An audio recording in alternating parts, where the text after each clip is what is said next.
والسلام على عباده الذين اصطفى خصوصا على افضلهم وخاتم النبيين محمد الامين وعلى آله وصحبه اجمعين. اما بعد فاعوذ بالله من الشيطان الرجيم. بسم الله الرحمن الرحيم. رب اشرح لي صدري ويسر لي امري واحلل عقدة من لساني يفقهوا قولي. اللهم ربنا الہمنا رشدنا واعذنا من شرور انفسنا. اللهم ارنا الحق حقا وارزقنا اتباعه وارنا الباطل باطلا وارزقنا اجتنابه. اللهم وفقنا لما تحب وترضى. آمین یا رب العالمین. حضرات، جیسا کہ آپ کو یاد ہوگا، میں نے یہ عرض کیا تھا گزشتہ ہفتے کہ ہم درس کے ضمن میں آگے نہیں بڑھیں گے، بلکہ سورہ بقرہ کے 11ویں رکوع کا جو مطالعہ ہم نے پچھلے ہفتے کیا تھا، اس میں 2 آیات میں انبیاء اور رسل کے قتل کا ذکر ہے، اور یہ مسئلہ در حقیقت قرآن حکیم کے اساسی فلسفے اور اس کی حکمت سے متعلق ہے۔ پہلی بات یہ کہ نبی اور رسول میں فرق کیا ہے، اور دوسری ایک یہ رائے کہ نبی تو قتل ہو سکتے ہیں لیکن رسول قتل نہیں ہو سکتے۔ یہ چونکہ بعض اور دوسرے حضرات کی طرح میری بھی مستقل رائے ہے، پختہ رائے ہے، لیکن یہ کہ 2 مقامات قرآن مجید کے ایسے بھی ہیں کہ جہاں قتل کا لفظ رسولوں کے ساتھ بھی آیا ہے۔ ان میں سے ایک آیت ہمارے گزشتہ درس میں تھی، اور ایک آیت جو ہے سورہ مائدہ میں ہے۔ لہذا جب بھی کبھی اس مسئلے پر گفتگو ہوتی ہے تو بہت سے لوگوں کے ذہنوں میں اشکال پیدا ہوتے ہیں، سوالات اٹھائے جاتے ہیں، تو میں نے مناسب سمجھا کہ اس موضوع پر سیر حاصل گفتگو ایک مکمل تقریر میں کر دی جائے، تاکہ جن حضرات کو بھی اس مسئلے سے کوئی دلچسپی ہے وہ پھر اس کے ما لہو ما علیہ، اس کے پروز اینڈ کونز جو ہیں ان کو بیک وقت سامنے رکھ کر اپنی رائے قائم کر سکیں۔ پہلے تو نوٹ کر لیجئے کہ پچھلے درس میں آیت نمبر 87 میں فرمایا گیا تھا وَلَقَدْ آتَيْنَا مُوسَى الْكِتَابَ وَقَفَّيْنَا مِن بَعْدِهِ بِالرُّسُلِ وَآتَيْنَا عِيسَى ابْنَ مَرْيَمَ الْبَيِّنَاتِ وَأَيَّدْنَاهُ بِرُوحِ الْقُدُسِ أَفَكُلَّمَا جَاءَكُمْ رَسُولٌ بِمَا لَا تَهْوَىٰ أَنفُسُكُمُ اسْتَكْبَرْتُمْ فَفَرِيقًا كَذَّبْتُمْ وَفَرِيقًا تَقْتُلُونَ۔ اس آیت مبارکہ میں رسولوں کے تذکرے کے ساتھ فَفَرِيقًا كَذَّبْتُمْ، ان میں سے ایک گروہ کو تو تم نے جھٹلانے ہی پر صرف اکتفا کی، وَفَرِيقًا تَقْتُلُونَ، اور ایک گروہ کو تو تم قتل بھی کرتے رہے۔ تو یہاں گویا کہ قتل رسل کا تذکرہ موجود ہے۔ اسی رکوع میں آگے چل کے آیت نمبر 91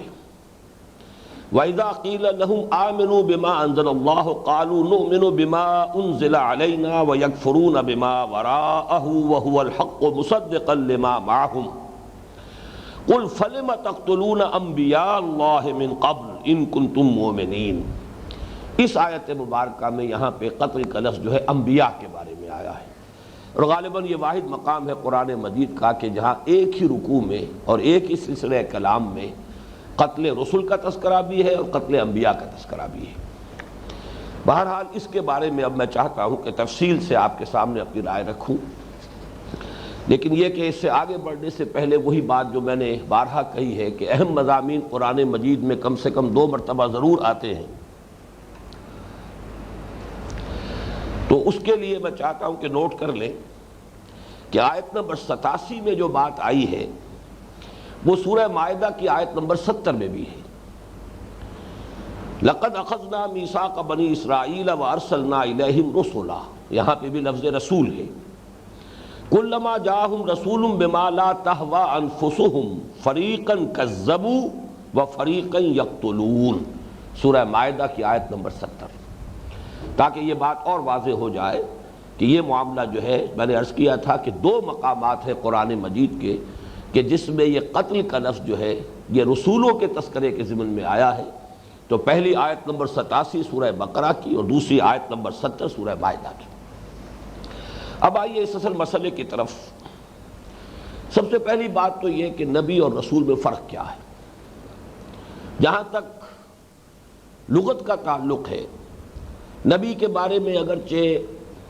اکثر حضرات کی رائے تو یہ ہے کہ یہ نبع سے مشتق ہے۔ نبع، اما یتساءلون عن النبع العظیم الذی هم فیہ مختلفون، اہم خبر۔ نبع سے نبی اہم خبر دینے والا، کیونکہ ظاہر بات ہے کہ نبی کو اللہ تعالیٰ کی طرف سے غیب کی اطلاعات ملتی ہیں، غیب کا علم عطا ہوتا ہے، غیبی امور جن کا تعلق ایمان سے ہے۔ ظاہر بات ہے کہ نبی اسی لیے نبی ہوتا ہے کہ ان امور پر انہیں مطلع کیا جاتا ہے اور پھر وہ ان امور کی اطلاع دیتے ہیں تمام لوگوں کو، اور ان پر اعتماد کرتے ہوئے اور اپنی فطرت کی گواہی کو بھی سامنے رکھتے ہوئے لوگ اس کی تصدیق کرتے ہیں۔ البتہ کچھ لوگوں کی رائے یہ بھی ہے کہ یہ نبون سے مشتق ہے۔ نبون جو ہے وہ ہے کسی بلند مقام، تو نبون گویا کہ اگر اس سے نبی کو مشتق مانا جائے تو بلند مرتبہ شخصیت۔ اس اعتبار سے جہاں تک لغوی مفہوم کا تعلق ہے نبی کا، وہ میرا خیال ہے کہ یہ دونوں آراء سامنے رہے تو بات کفایت کرے گی۔ جہاں تک رسول کا تعلق ہے، یہ ارسل یرسل ارسالا، بھیجنا، یہ کسی کو پیغامبر بنا کر بھیجنا، کسی کی طرف کوئی خط بھیجنا، کسی کی طرف کوئی پیغام بھیجنا، ارسل یرسل ارسالا، اس سے رسول بھی ہے اور مرسل بھی ہے۔ رسول بھیجا ہوا اور مرسل، اصل میں باب افعال سے جو اس کا مفعول بنے گا وہ مرسل، تو لفظ مرسل بھی قرآن مجید میں آیا ہے، لیکن یہ کہ اصل میں دین کی بڑی اہم اصطلاح جو ہے وہ رسول ہے۔ اب ان دونوں کے بارے میں ایک بات تو متفق علیہ ہے تمام اہل علم کے مابین، کہ نبی عام ہے، رسول خاص ہے۔ یعنی ہر رسول تو لازماً نبی ہے، ہر نبی لازماً رسول نہیں ہے۔ یہی وجہ ہے کہ ہمارے ہاں بعض روایات کی بنیاد پر جو عام خیال ہے وہ یہ ہے کہ انبیاء کی تعداد تو 1,00,000 سے بھی زائد ہے، 1,24,000 یا اس سے بھی زیادہ بڑھ کر، اور رسولوں کی تعداد 313 ہے۔ اور اس میں ایک مطابقت ہے اصل میں کہ اصحاب بدر جو ہے وہ 313 تھے، صحابہ کے جنہوں نے بدر میں حصہ لیا، اور جو حضرات کے حجۃ الوداع کے موقع پر موجود تھے جن سے حضور نے خطاب فرمایا، ان کی تعداد 1,24,000 ہے۔ شاید کوئی مطابقت ان کے مابین ہو، اس لیے کہ ان اعداد کی بھی ایسا محسوس ہوتا ہے کوئی مطابقت ہے۔ جیسے 12 نقیب تھے بنی اسرائیل کے، ایسے ہی حضور نے صلی اللہ علیہ وسلم اوس اور خزرج میں بھی 12 نقیب مقرر کیے، اور وہی لفظ استعمال کیا نقباء، کہ جو بنی اسرائیل کے اندر نقیب تھے۔ حالانکہ وہاں تو بات یہ سمجھ میں آتی ہے کہ چونکہ 12 قبیلے تھے تو ہر قبیلے میں حضور نے ایک کو نقیب مقرر کیا۔ یہاں قبیلے صرف 2 تھے، اوس اور خزرج، تو یہ بھی ہو سکتا تھا صرف 2 نقیب ہوتے، لیکن کوئی اعداد کی بھی کوئی بات ہے کہ معلوم ہوتا ہے کہ ان کی کوئی حیثیت اور اہمیت ہے۔ اس پہلو سے میں عرض کر رہا ہوں کہ یہاں حضور نے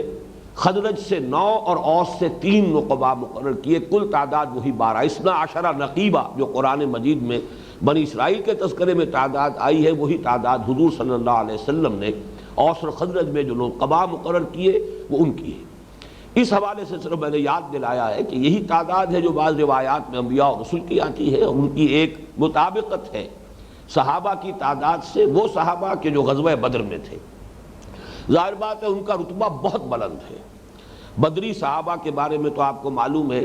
کہ ایک صحابی سے جو اتنی بڑی خطا ہو گئی تھی کہ جس کی سزا جو ہے واقعتاً قتل کرنا بھی ہو سکتا تھا،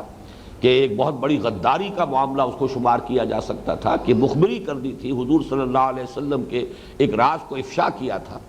لیکن یہ کہ جب حضرت عمر نے یہ عرض کیا تھا کہ حضور مجھے اجازت دیجئے کہ میں اس کی گردن مار دوں، تو حضور نے یہی فرمایا تھا کہ عمر تمہیں معلوم نہیں کہ یہ تو بدری صحابی ہے، اور اللہ تعالیٰ نے بدریوں کے تو اگلے پچھلے سارے گناہ معاف کر دیے، تو یہ رتبہ بہت بلند ہے۔ لیکن بہرحال جن حضرات کو سعادت نصیب ہوئی ہے حضور صلی اللہ علیہ وسلم کے ساتھ حج کرنے کی، اور جو حجۃ الوداع میں حضور کے خطبے میں براہ راست مخاطب تھے اور آپ سے سن رہے تھے، ان کا اپنا ایک مقام ہے۔ تو ان 2 تعدادوں کے حوالے سے ہو سکتا ہے کہ یہ تعداد وہی ہو کہ جو انبیاء اور رسل کی تعداد ہے۔ بہرحال اس وقت صرف یہ عرض کرنا تھا کہ یہ چیز تو متفق علیہ ہے اہل علم کے مابین کہ رسول خاص ہے، نبی عام ہے، یعنی ہر رسول تو لازماً نبی ہے، ہر نبی لازماً رسول نہیں ہے۔ اور یہاں میں چاہتا ہوں کہ نوٹ کر لیجئے، اس لیے کہ ہمارے سلسلہ درس میں بہت مرتبہ مومن اور مسلم کے مابین بھی گفتگو ہوئی ہے کہ کیا فرق ہے، اور وہاں بھی یہ بات نوٹ کر لیجئے کہ اس پر اتفاق ہے کہ مومن خاص ہے، مسلم عام ہے۔ ہر مومن تو لازماً مسلم ہے، ہر مسلم لازماً مومن نہیں ہے۔ دوسری بات جو اہل علم تسلیم کرتے ہیں، ان دونوں یہ جو جوڑے ہیں نبی رسول اور مسلم اور مومن، ان دونوں کے بارے میں ایک بات کہی جاتی ہے کہ اذا اجتمعا تفرقا واذا تفرقا اجتمعا، یعنی جب تو یہ دونوں ساتھ ساتھ آئیں گے، یہ الفاظ کسی مقام پر نبی کا لفظ بھی آیا ہو، رسول کا لفظ بھی آیا ہو، تو وہاں تو ان کے جو معنی ہے وہ مختلف ہو جائیں گے۔ ورنہ یہ کہ یہ ایک دوسرے کی جگہ استعمال ہو سکتے ہیں مترادف الفاظ کے طور پر، یعنی کہاں کسی جگہ پر صرف رسول کا لفظ آیا ہے تو وہ نبی کے معنی میں آ سکتا ہے، کسی جگہ صرف نبی کا لفظ آیا ہے وہ رسول کے لیے استعمال ہو سکتا ہے، کسی جگہ صرف مومن کا لفظ آیا ہے وہ مسلم کے معنی میں استعمال ہو سکتا ہے، کسی جگہ صرف اسلام یا مسلم کا تذکرہ ہے تو وہ مومن اور ایمان کے معنی میں مستعمل ہو سکتا ہے۔ گویا کہ علیحدہ علیحدہ آئیں تو معنی ایک ہو سکتے ہیں، مترادف ہو سکتے ہیں۔ اذا تفرقا اجتمعا، جب یہ علیحدہ علیحدہ ہو، جدا ہو، تو ان کا مفہوم جو ہے وہ یکجا ہو جاتا ہے اور یہ مترادف بن جاتے ہیں، ایک دوسرے کی جگہ استعمال ہو سکتے ہیں۔ وَإِذَا اجْتَمَعَا، جب ایک جگہ پر آئیں گے تو ظاہر بات ہے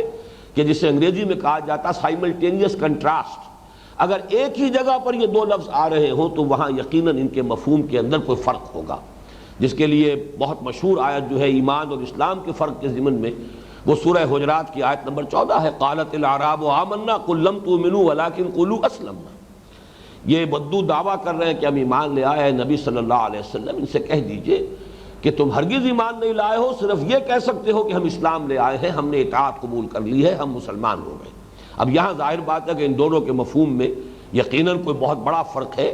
کہ ایک شے کی نفی کی جا رہی ہے اور نفی بھی بڑی تاکید کے ساتھ، اور دوسری کا اثبات کیا جا رہا ہے۔ تو جو میں نے عرض کیا ہے اس کا خلاصہ یہ ہے کہ نبی اور رسول بھی مسلم اور مومن کی طرح کا ایک ایسا جوڑا ہے اصطلاحات قرآنی کا کہ جن میں ایک بات پر تو یہ اتفاق ہے کہ جب یہ ایک جگہ آئیں گے تو ان میں اختلاف ہو جائے گا معنی اور مفہوم میں، اور جب علیحدہ علیحدہ کہیں آئیں گے، دور آئیں گے، یکجا کوئی لفظ استعمال ہو رہا ہوگا تو یہ ایک دوسرے کی جگہ پر استعمال ہو سکتے ہیں مترادف الفاظ کی حیثیت سے۔ اور دوسرا اس پر اتفاق ہے کہ جس طرح مسلم عام ہے، مومن خاص ہے، اسی طریقے سے نبی عام ہے اور رسول خاص ہے۔ ہر رسول لازماً جو ہے نبی ہے، لیکن ہر نبی لازماً رسول نہیں ہے۔ اس سے آگے مختلف علماء نے اپنے اپنے ذوق کے مطابق کچھ یعنی ایک تعین کرنے کی کوشش کی ہے کہ رسول کون ہوتا ہے۔ نبی تو سب ہے، جب اس پہ اتفاق ہو گیا کہ جو بھی رسول ہے وہ نبی تو ہے، لیکن یہ کہ وہ رسول ہونے کی حیثیت سے اس کی امتیازی شان کون سی ہے، اس میں جو بات بعض حضرات نے کہی ہے وہ یہ ہے کہ جو صاحب کتاب ہے وہ رسول ہے، اور جو بغیر کسی کتاب کے ہے وہ نبی ہے۔ ایک رائے یہ کہی گئی ہے کہ جو کوئی نئی شریعت لے کر آئے وہ رسول ہے،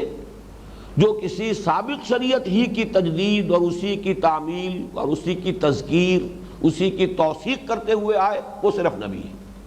لیکن یہ دونوں چیزیں جو ہے قطعاً جو ہے اس پورے معاملے کی توجیہ نہیں کر پاتی، اس لیے کہ ہمیں معلوم ہے کہ حضرت مسیح علیہ السلام رسول ہیں، تعین کے ساتھ قرآن مجید میں موجود ہے رسولاً الی بنی اسرائیل، اور یہ کہ سورہ صف کی وہ آیت مبارکہ بھی یاد کیجئے، وَإِذْ قَالَ عِيسَى ابْنُ مَرْيَمَ يَا بَنِي إِسْرَائِيلَ إِنِّي رَسُولُ اللَّهِ إِلَيْكُمْ مُصَدِّقًا لِمَا بَيْنَ يَدَيَّ مِنَ التَّوْرَاةِ وَمُبَشِّرًا بِرَسُولٍ يَأْتِي مِن بَعْدِي اسْمُهُ أَحْمَدُ۔ وہ رسول ہے لیکن کوئی نئی شریعت لے کر نہیں آئے۔ شریعت موسوی جو ہے علیہ الصلاۃ والسلام، در حقیقت اسی کو انہوں نے اسی کی تجدید کی ہے، اور وہ الفاظ آج بھی موجود ہے متی کی انجیل میں کہ don't think I have come to destroy law. یہ جو شریعت موسوی ہے، قانون جو ہے وہ برقرار رہے گا، اس کا ایک شوشہ بھی میں بدلنے کے لیے نہیں آیا ہوں، لیکن کتاب تو لائے ہیں، شریعت نہیں لائے۔ دوسری طرف ہمارے سامنے حضرت داؤد کی مثال ہے، انہیں کتاب تو دی گئی ہے، زبور ہے، لیکن وہ رسول نہیں ہے، صرف نبی ہے۔ اس حوالے سے یہ فرق یا یہ امتیاز جو ہے یہ اس معاملے کی پوری توجیہ نہیں کرتا۔ اب میں اس ضمن میں اپنی ایک رائے عرض کر رہا ہوں، اور اس کے ضمن میں دو باتیں ضمن میں رکھیے۔ چونکہ بہت سے معاملات ایسے ہیں کہ جنہیں کسی سادہ مثال سے سمجھنا آسان ہوتا ہے۔ ہمارے ہاں آپ کو معلوم ہے کہ جو سروسز ہیں، گورنمنٹ سروسز، ان کے کچھ کارڈرز معین ہیں۔ ایک سی ایس پی کلاس ہے، ایک پی سی ایس کلاس ہے، یہ کلاس ہے، یہ کارڈرز ہیں، یہ مراتب ہیں۔ لیکن ایک ہوتا ہے کسی سی ایس پی آفیسر کا اپوائنٹمنٹ، اسے فرض کیجئے کہ ڈی سی ساہیوال اپوائنٹ کیا گیا، اب یہ بات اس کی بالکل دوسری ہو گئی۔ اس کا جو مرتبہ ہے وہ وہی رہے گا، کارڈر وہی رہے گا، وہ سی ایس ایس یا سی ایس پی آفیسر جو ہے اس کا مرتبہ تو وہی رہے گا، چاہے پھر اس کو تبدیل کر دیا جائے، کہیں وہ کسی گورنمنٹ پروونشل یا سینٹرل گورنمنٹ میں کہیں اس کو ڈپٹی سیکریٹری لگا دیا جائے، سیکریٹری لگا ہوا ہو، کوئی اور اس کو منصب دے دیا جائے۔ تو ایک ہے منصب، جہاں نصب کیا گیا کسی کو، جہاں کسی کو اپوائنٹ کیا گیا، جہاں کوئی تعین کے ساتھ کوئی ذمہ داری اس کے سپرد کی گئی۔ ایک ہے مرتبہ۔ تو مراتب اور مناصب ان دونوں میں فرق ہے۔ مرتبہ و مقام جو ہے وہ نبوت ہے، لیکن جب نبی کسی معین قوم یا کسی معین شہر یا کسی معین علاقے یا کسی معین ملک کی طرف بھیجا جاتا ہے، اب دیکھیں یہاں اس لفظ کی مناسبت قائم ہو گئی، ارسل یرسل ارسالا، جیسے کہ حضرت موسیٰ علیہ السلام سے فرمایا گیا، وہ پہلی جو گفتگو ہوئی ہے کوہ طور پر، جبکہ وہ واپس آ رہے تھے اپنے اہل و عیال کو لے کر مدین سے اور مصر کی طرف واپسی کا سفر کر رہے تھے،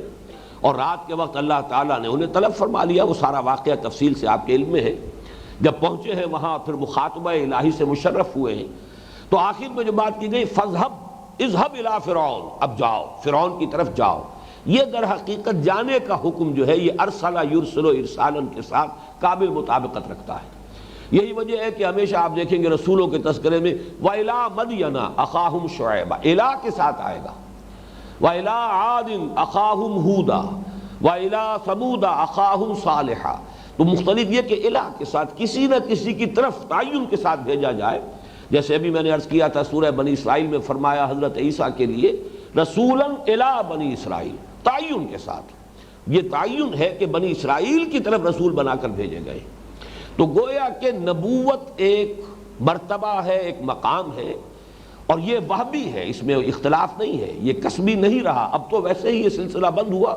ختم نبوت محمد الرسول اللہ صلی اللہ علیہ وسلم پر واقع ہو چکا یہ واقعہ، اب وہ کھڑکی بند ہو گئی وحی کی، وحی نبوت کا سلسلہ بند ہو گیا ہمیشہ کے لیے۔ لیکن جب تک یہ سلسلہ جاری تھا اس وقت تک بھی اس میں قسم کو دخل نہیں تھا، بلکہ یہ اللہ تعالیٰ کا اپنا چوائس تھا۔ اللہ تعالیٰ جس کو چاہتا تھا اللہ تعالیٰ کی طرف سے وہبی طور پر یہ مرتبہ عطا ہو جاتا تھا کہ اس پر وحی نازل ہو رہی ہے، اللہ نے اسے چن لیا ہے۔ ان اللہ اصطفیٰ آدم و نوحا وآل ابراہیم وآل عمران علی العالمین۔ لیکن یہ ہے کہ اس کے بعد اب اگر نبوت پر فائز ہونے کے بعد، اس مرتبے کے حصول کے بعد اگر اسے کوئی اپوائنٹمنٹ لیٹر نہیں ملا، کسی معین قوم کی طرف نہیں بھیجے گئے، کسی معین ملک یا علاقے کی طرف مبعوث نہیں ہوئے، تو وہ صرف نبی رہیں گے۔ لیکن اگر کسی معین علاقے، معین قوم، معین ملک کی طرف انہیں بھیج دیا گیا تعین کے ساتھ، تو اب وہ رسول ہیں۔ یہ در حقیقت ان کی حیثیت منصبی ہے، جبکہ نبوت در حقیقت ایک کارڈر ہے۔ اس کو یوں سمجھیے اب کہ یہی وجہ ہے کہ نبی کی حیثیت بالعموم جب آپ قرآن مجید میں مطالعہ کریں گے تو مثلا حضرت یوسف علیہ السلام وہ نبی ہے، رسول نہیں ہے، لہذا انہوں نے کہیں بھی یہ مطالبہ نہیں کیا کہ میری اطاعت کرو، لازماً مجھ پر ایمان لاؤ۔ رسول کا پہلا مطالبہ یہ ہوتا ہے کہ مجھے مانو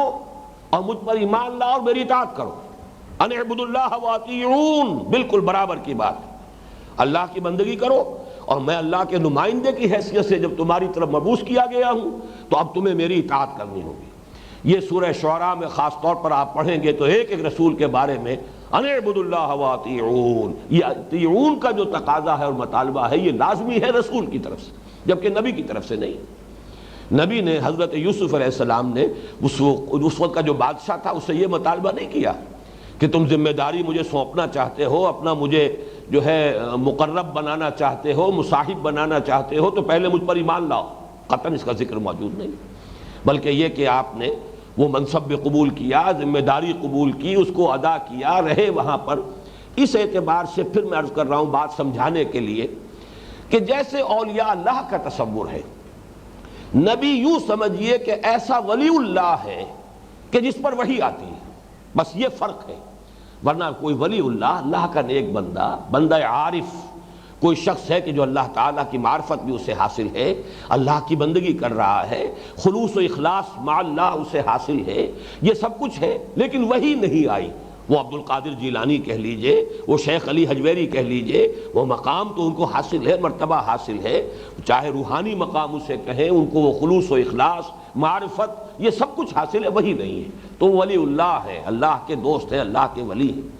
لیکن یہ کہ اگر کسی ولی اللہ کو وہی بھی اس پر نازل ہونی شروع ہو جاتی تو وہ گویا کہ نبی تھے۔ لیکن جس طریقے سے کوئی اللہ کا ولی اپنی اطاعت کا مطالبہ نہیں کرتا، اسی طریقے سے نبی اپنی اطاعت کا مطالبہ نہیں کرتا، وہ حق کی تلقین کرتا ہے، بھلائی کو پھیلاتا ہے، جیسے ہمارے اولیاء اللہ نے دین کی تبلیغ کی ہے، حق کو پھیلایا ہے، لوگوں کی تربیت کی ہے، لوگوں کا تزکیہ کیا ہے۔ ایسے بھی لوگ ہیں، معین الدین اجمیری رحمۃ اللہ علیہ کے ہاتھ پر تو کہا جاتا ہے کہ 90,000 انسان جو ہے ایمان لایا ہے، لیکن یہ کہ وہ ظاہر بات ہے کہ وہ اپنی اطاعت کا مطالبہ نہیں کرتے۔ اطاعت تو اللہ کی ہے، اس کے رسول کی ہے، شریعت کی پابندی ہے، لیکن یہ کہ وہ خیر کو پھیلانا، بھلائی کی دعوت دینا، نیکی کی تلقین کرنا، امر بالمعروف نہی عن المنکر، جو ہر صاحب ایمان کا کام ہے، جو ہر بندہ مخلص کا کام ہے، جو بھی اللہ کے ساتھ اخلاص اور خلوص کا رشتہ رکھتا ہے، اسے یہ سارے کام کرنے ہیں۔ دعوت الی الخیر کا کام کرنا ہے، وَلْتَكُن مِّنكُمْ أُمَّةٌ يَدْعُونَ إِلَى الْخَيْرِ وَيَأْمُرُونَ بِالْمَعْرُوفِ وَيَنْهَوْنَ عَنِ الْمُنكَرِ وَأُولَٰئِكَ هُمُ الْمُفْلِحُونَ۔ یہ کام سب کو کرنے ہیں، تمام اہل ایمان کو کرنے ہیں۔ ظاہر بات ہے جس کا ایمان جتنا گہرا ہوگا، جس کا یقین جتنا پختہ ہوگا، اتنا ہی وہ ان کاموں کے اندر جو ہے وہ اور اپنی جان مار رہا ہوگا، تن من دھن اس کے اندر لگا رہا ہوگا، یہ ساری چیزیں ہوں گی۔ ایک ولی اللہ کی طرح پر نبی کا نقشہ بھی ہے، جس کے میں نے عرض کیا کہ قرآن مجید میں اس کی نمایاں ترین مثال حضرت یوسف علیہ السلام، یعنی پوری زندگی انہوں نے گزار دی ہے اس مصر کے ماحول میں رہتے ہوئے، لیکن کہیں آپ کو ان کی زبان سے، حالانکہ پوری سورہ مبارکہ جو ہے سورہ یوسف، 13 رکوعوں پر مشتمل سورہ یوسف واحد مثال ہے پورے قرآن مجید میں کہ ایک سورت میں صرف ایک نبی کے حالات کا تذکرہ آیا اور کس قدر تفصیل کے ساتھ آیا۔ شروع میں کچھ آیات ہیں جو تمہیدی ہیں، اور آخر میں کچھ آیات ہیں کہ جن میں تذکرہ ہے کہ جو حضور صلی اللہ علیہ وسلم کی دعوت اور مکے والوں کے مابین جو بھی اس وقت گفتگو ہو رہی تھی یا بحث و نظار تھا۔ باقی پوری سورہ مبارکہ جو ہے وہ حضرت یوسف کے حالات پر ہے، لیکن کہیں آپ کو وہ رنگ ملے گا ہی نہیں۔ ان اعبدوا اللہ واطیعون، میری اطاعت کرو، مجھ پر ایمان لاؤ، اس کا مطالبہ نہیں۔ گویا کہ ایک اللہ کے ولی کی حیثیت سے، نیک انسان کی حیثیت سے، ایک نیک سرشت انسان کی حیثیت سے، لوگوں کے مخلص انسان کی حیثیت سے، لوگوں کی بھلائی کے لیے کام کرنے والا اور ہدایت کی طرف بلانے والا۔ یہ تو بات کا مرحلہ تو چھوڑ دیجئے، جبکہ ابھی جیل میں تھے تو دعوت و تبلیغ تو کر رہے ہیں۔ یا صاحبی السجن ارباب متفرقون خیر ام اللہ الواحد القہار، یہ ساری تبلیغ بھی ہو رہی ہے، لیکن یہ نہیں کہا مجھ پر ایمان لاؤ، یہ نہیں کہا کہ مجھے مانو، میری اطاعت کرو۔ تو یہ فرق ہے اصل میں نبی اور رسول کے مابین۔ نمبر ایک، نبی ایک مرتبہ ہے، رسالت ایک منصب ہے۔ رسالت میں چونکہ معین علاقہ، معین قوم، معین ملک کی طرف کسی کو بھیجا جاتا ہے اللہ کے نمائندے کی حیثیت سے، لیکن یہ کہ اگر اس کے بغیر ہے، وہ جیسے کہ معاشرے میں کوئی نیک انسان رہ رہا ہے، اس سے نیکی پھیلے گی، بھلائی جو ہے اس سے ماحول کے اندر ممتد ہوگا، لیکن یہ کہ اس کا وہ مطالبہ نہیں ہوتا کہ اطیعون، میری اطاعت کرو۔ یہ معاملہ رسولوں کا ہوتا ہے، نبی کا نہیں ہوتا۔ اب اسی سے متعلق بات یہ ہے کہ جب رسول اللہ کے نمائندے کی حیثیت سے کسی قوم کی طرف بھیجا گیا، اب گویا کہ اس کو وہ مقام حاصل ہو گیا ہے کہ اس کی بے عزتی گویا کہ اللہ کی بے عزتی ہے، اس کے خلاف اقدام اللہ کے خلاف اقدام ہے۔ اس حوالے سے اس کی بھی میں چاہتا ہوں کہ مثال سے بات کو سمجھ لے کہ کوئی شخص بڑے سے بڑا شہری پاکستان کا ہو، وہ ایک شہری ہے، سٹیزن ہے، وہ برطانیہ گیا ہے، وہ ایک عام یوں سمجھیے وزٹر کی حیثیت سے، بہرحال برطانوی حکومت کی جو بھی ذمہ داریاں ہیں، جو بھی اس کے ہاں وزٹرز ہوں ان کے ضمن میں، وہ پوری کی جائیں گی۔ لیکن ایک ہے حکومت پاکستان کا سفیر۔ اب اس سفیر کو جو مقام حاصل ہوتا ہے، آپ کو معلوم ہے کہ وہ تو جو سفارت خانہ ہے، وہ در حقیقت اس ملک کا اپنا جو ہے علاقہ سمجھا نہیں جاتا کہ جس ملک کے اندر وہ سفارت خانہ قائم ہے، بلکہ وہ تو انکلیو ایک ایسا ہے کہ گویا کہ ایک دوسرے ملک کی وہاں پر عملداری ہے، اور اس اپنے ملک کی عملداری نہیں ہے، اس کا قانون وہاں پر نافذ نہیں ہوتا، اور سفیر کی بے عزتی در حقیقت اس ملک کی بے عزتی ہے۔ سفیر ہی کا تو قتل ہوا تھا جس کے بعد جن کو شہید کیا گیا حضور صلی اللہ علیہ وسلم کے ایک جو نامہ مبارک لے کر گئے تھے شاہ غسان کی طرف، ان کو شہید کر دیا گیا، اور اس کے بعد حضور صلی اللہ علیہ وسلم نے فوج کشی کی۔ اسے گویا کہ ایک اعلان جنگ آپ نے سمجھا ہے۔ جنگ موتا جو ہوئی ہے موتا، وہ در حقیقت اس بنا پر ہوئی ہے کہ حضور کے ایک نامہ برد کو شہید کر دیا گیا۔ باقی یہ کہ اور جن لوگوں نے اگرچہ شہنشاہ ایران نے الفاظ تو استعمال کیے اہانت آمیز حضور کے لیے بھی، اور سلوک اس کا اچھا نہیں تھا، لیکن بہرحال اس نے سفیر کو قتل نہیں کیا۔ لیکن یہاں چونکہ قتل کر دیا گیا، ان کو شہید کر دیا گیا، اب اس کو گویا کہ اعلان جنگ متصور کیا حضور نے صلی اللہ علیہ وسلم، اور آپ نے فوج کشی کی۔ تو اس حوالے سے سمجھ لیجئے کہ جیسے سفیر کا رتبہ ہے کہ اس کے خلاف اقدام اس حکومت کے خلاف اقدام ہے کہ جس کا وہ سفیر ہے، بالکل یہی معاملہ ہے رسول کا۔ رسول کے لیے یہ کہ اس کی حفاظت کا ذمہ اللہ لیتے ہیں، اور اللہ تعالیٰ کا ایک مستقل قاعدہ ہے، قانون ہے، اور یہ قانون بھی جیسا کہ میں نے بارہا عرض کیا ہے کہ اہم مضامین قرآن مجید میں 2 جگہ ضرور آتے ہیں، تو 2 مقامات پر تو بہت ہی صراحت کے ساتھ یہ آئے ہیں۔ سورہ مجادلہ کی آیت نمبر 21 دیکھیے، یہ بہت اہم ہے آیت، کتب اللہ لأغلبن انا ورسلی۔ اب دیکھیے اس میں جو میں نے پڑھا بھی اسی انداز میں ہے تاکہ اس میں جو جلال ہے وہ پورے طور سے واضح ہو جائے۔ کتب اللہ، اللہ نے لکھ دیا ہے، اور یہ لکھ دینا قرآن مجید کی اصطلاح قطعی بات ہے، اب یہ طے شدہ معاملہ ہے، اس میں کسی شک و شبے کی گنجائش نہیں۔ کتب اللہ لأغلبن انا ورسلی، اللہ نے لکھ دیا ہے، طے کر دیا ہے، اس کا قطعی فیصلہ ہے، لازماً غالب آؤں گا میں اور میرے رسول۔ اب یہاں دیکھیے رسولوں کو جس طرح اپنی ذات کے ساتھ اٹیچ کیا ہے، یہاں بھی لفظ رسول ہے، نبی نہیں ہے۔ اب میں چاہتا ہوں کہ یہ ظاہر بات ہے کہ قرآن مجید میں جب الفاظ کا انتخاب ہوتا ہے اور استعمال کیے جاتے ہیں الفاظ، تو ان میں یقیناً حکمت ہے۔ اسی طریقے سے اب دوسری جگہ دیکھیے، یہ سورہ صافات کی آیات 171 تا 173 3 آیات ہیں، یہاں وہ قانون جو ہے مزید وضاحت کے ساتھ اور شرح و بسط کے ساتھ آیا ہے۔ وَلَقَدْ سَبَقَتْ كَلِمَتُنَا لِعِبَادِنَا الْمُرْسَلِينَ، ہمارا یہ فیصلہ، ہمارا یہ کلمہ، یہ تو طے پا چکا ہے، پہلے ہی سبقہ، پہلے ہی سے طے شدہ ہے، یہ کوئی آج کی بات نہیں ہے۔ وَلَقَدْ سَبَقَتْ كَلِمَتُنَا، ہماری یہ بات بہت پہلے سے طے شدہ ہے، طے پائی ہوئی ہے، بہت پہلے ہی اس کا فیصلہ ہو چکا ہے ہمارے ان بندوں کے حق میں کہ جن کو رسول بنایا جائے۔ وَلَقَدْ سَبَقَتْ كَلِمَتُنَا لِعِبَادِنَا الْمُرْسَلِينَ، اب یہاں پر وہ مرسل آ گیا ہے، ارسلہ یرسلو ارسالاً سے باب افعال میں جو مفعول بنے گا وہ مرسل ہے۔ وَلَقَدْ سَبَقَتْ كَلِمَتُنَا لِعِبَادِنَا الْمُرْسَلِينَ إِنَّهُمْ لَهُمُ الْمَنْصُورُونَ،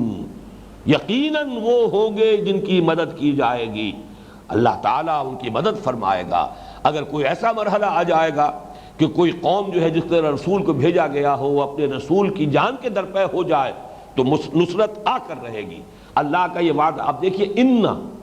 یہ کلمہ تاکید ہے، انہم لا، لام پھر دوبارہ تاکید کے لیے، انہم